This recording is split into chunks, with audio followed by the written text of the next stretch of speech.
Dangerous नक्षत्र for marriage, वो नक्षत्र जो विवाह में संकट लाते हैं, वैवाहिक सुखों में संकट लाते हैं। जी हाँ, यही विषय है आज के वीडियो का। विवाह में संकट लाने वाले नक्षत्र कौन कौन से हैं? क्या आप जानते हैं कुछ नक्षत्र विवाह में प्रेम नहीं संघर्ष देने वाले होते हैं। अगर नक्षत्र अशुभ प्रभाव में हो तो एक अच्छा रिश्ता भी टूट सकता है। सब कुछ ठीक होते हुए भी किसी की शादी टूट सकती है, किसी की शादी देर से हो सकती है और कोई विवाह के बाद भी अकेला रहता है। अधिकतर लोग इसका कारण ग्रह दोष या फिर राशि को मानते हैं, लेकिन वास्तविक कारण छुपा है चंद्रमा के नक्षत्र में। नमस्कार दोस्तों, मेरा नाम है डॉक्टर R.B. धमन और आज मैं आपको बताऊंगा वे नक्षत्र जो अगर अशुभ स्थिति में हो तो विवाह को संकट, तनाव, अलगाव और मानसिक पीड़ा की ओर धकेलते हैं। नक्षत्र क्यों निर्णायक हैं? राशि स्थूल है, यानी राशि एक बड़ा भाग है। राशि के अंतर्गत आते हैं 2.25 नक्षत्र। इसका मतलब राशि स्थूल शरीर को दिखाती है, लेकिन नक्षत्र मन को दिखाता है, मन की भावनाओं को दिखाने वाला ये नक्षत्र महत्वपूर्ण होता है। अगर शादी बार बार रुक रही है, देरी हो रही है या वैवाहिक संबंध अच्छे नहीं हैं, शादी टूट जाती है, तो दोष ग्रहों का नहीं है, नक्षत्र का दोष हो सकता है। राशि से नहीं, नक्षत्र से विवाह भी तय होते हैं। देखते हैं कि जब आप कुंडली का मिलान करवाते हैं, जन्म का नक्षत्र उस समय भी बड़ा महत्वपूर्ण होता है। और अशुभ प्रभाव में अगर नक्षत्र हो तो प्रेम भी बोझ बन जाता है। क्या कुंडली का नक्षत्र ही शादी में देरी या अलगाव का कारण होता है?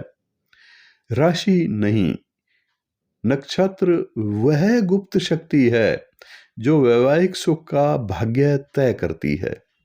आज मैं आपको उन डेंजर नक्षत्र के बारे में बताऊंगा जो बिना सही उपाय और वैवाहिक जीवन को कठिन बना सकते हैं।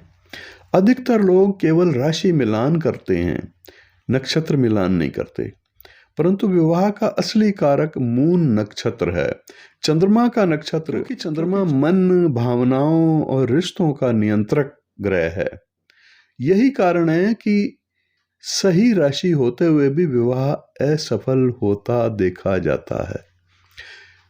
इसका कारण है तीव्र क्रोध, मतलब भावनात्मक विस्फोट, और परिणाम रिश्तों का टूटना।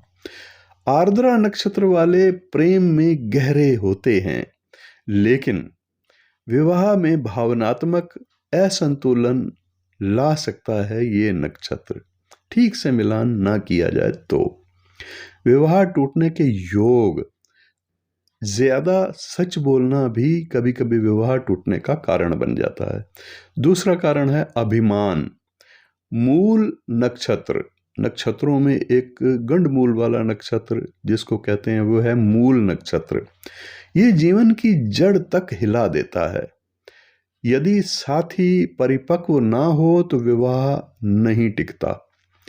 अश्लेषा नक्षत्र का विष प्रेम में मीठा लगता है, लेकिन विवाह में कड़वाहट बन जाता है। ध्यान रखें, हर व्यक्ति के लिए कोई भी नक्षत्र खराब नहीं होता। अगर चंद्रमा शुभ ग्रहों के साथ हो या फिर शुक्र ग्रह या बृहस्पति ग्रह कुंडली में मजबूत स्थिति में हो तो यही नक्षत्र असाधारण और शुभ विवाह भी दे सकते हैं।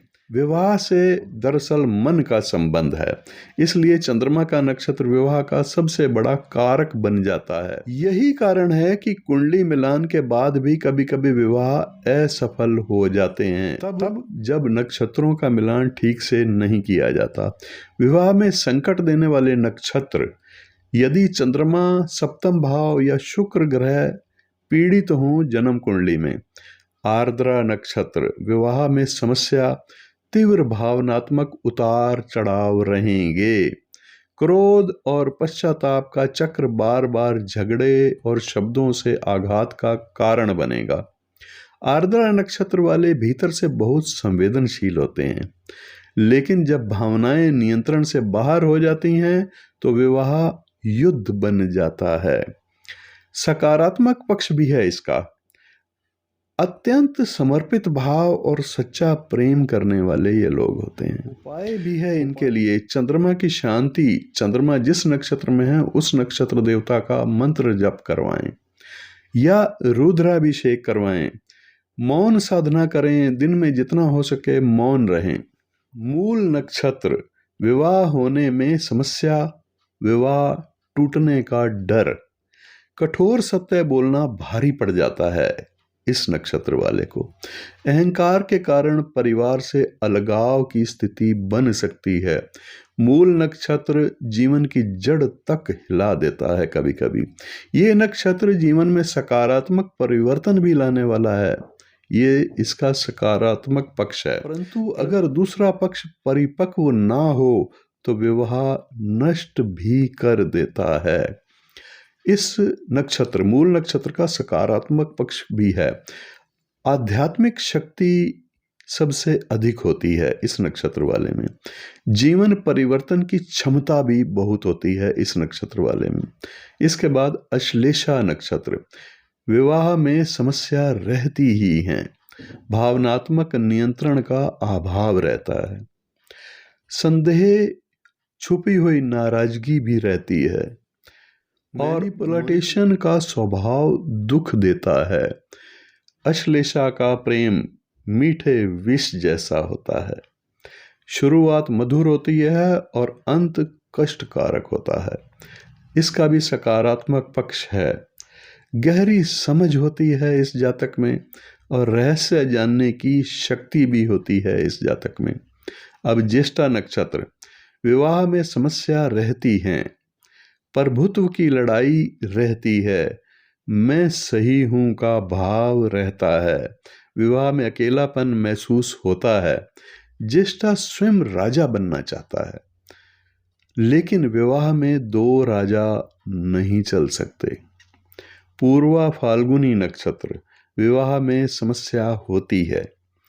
आकर्षण अधिक होता है, धैर्य कम होता है, भोग वृत्ति होती है, प्रतिबद्धता में कठिनाइयां होती हैं। पूर्वा फाल्गुनी प्रेम करना जानता है लेकिन निभाना नहीं।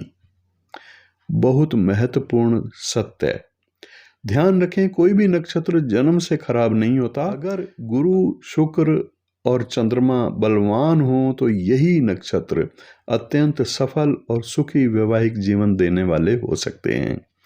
ज्योतिष दोष दिखने का शास्त्र नहीं है, संतुलन सिखाने का विज्ञान है। वैवाहिक शांति के लिए चंद्रमा का बल बढ़ाना चाहिए। सोमवार के दिन संयम रखना चाहिए। नक्षत्र देवता का मंत्र जप करना चाहिए। संवाद में संयम रखना चाहिए। बहस से बचना चाहिए। गुरु कृपा प्राप्त करते रहना चाहिए। मन शुद्ध होता है तो नक्षत्र भी अनुकूल हो जाते हैं। ज्योतिष डराने का शास्त्र नहीं है, मार्ग दिखाने का विज्ञान है।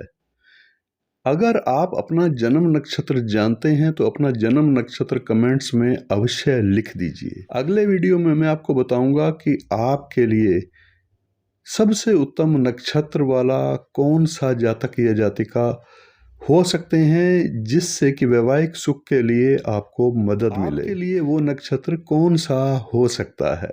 दोस्तों, आज के वीडियो में वैदिक नक्षत्र ज्योतिष के अनुसार विवाह में संकट देने वाले नक्षत्रों का गहन विश्लेषण किया गया है। चंद्रमा का नक्षत्र विवाह, मानसिक सुख, भावनात्मक सामंजस्य, दाम्पत्य जीवन को कैसे प्रभावित करता है। ये वीडियो अगर आपको उपयोगी लगा हो तो अवश्य शेयर कर दीजिएगा अपने मित्रों को, लाइक कीजिए और चैनल पर नए हैं तो सब्सक्राइब ज़रूर कर लीजिएगा। दोस्तों, अगर आप ज्योतिष में विश्वास रखते हैं ज्योतिष जानना चाहते हैं, ज्योतिष को समझना चाहते हैं, ज्योतिष सीखना चाहते हैं, तो मेरा दूसरा चैनल जो शुक्राचार्य एकेडमी के नाम से है, शुक्राचार्य एकेडमी चैनल को अवश्य सर्च कीजिए और सब्सक्राइब कीजिए। नमस्कार।